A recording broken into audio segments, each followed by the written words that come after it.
Hello, church family.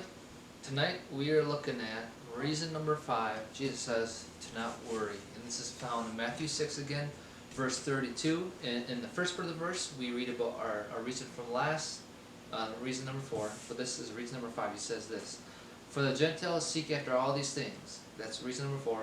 And your heavenly Father knows that you need them all. And this is reason number 5. And that's that do not worry, because your heavenly Father knows your needs. A hero of mine that I bring up frequently, probably a lot in my sermons, is George Miller, a man that lived in Britain about in the 1800s. And he was well known for starting these orphanages that had hundreds of orphans.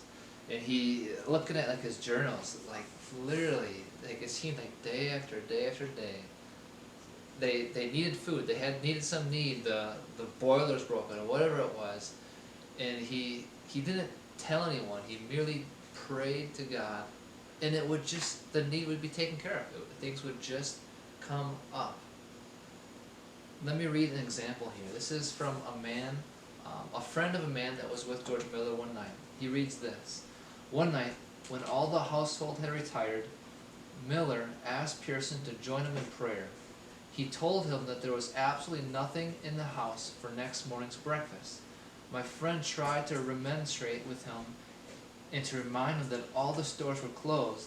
Miller knew all that. He had prayed as he always prayed, and he never told anyone of his needs but God. They prayed, at least Miller did, and Pearson tried to. They went to bed and slept, and breakfast for 2,000 children was there in abundance at the usual breakfast hour. Neither Miller nor Pearson ever knew how the answer came.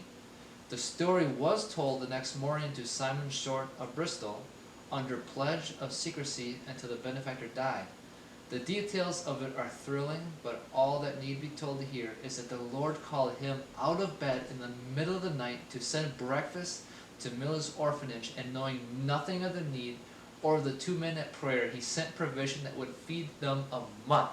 And so you got, and this happened all the time in his journal entries, where he just prayed. And I say just, but he prayed to his Heavenly Father, knows the need, and things like this happen. And the reason I bring this up is because God cares no less for you and for me.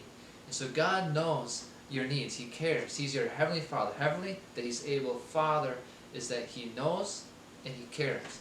He knows about the unexpected bill to come in. He knows about the unexpected call.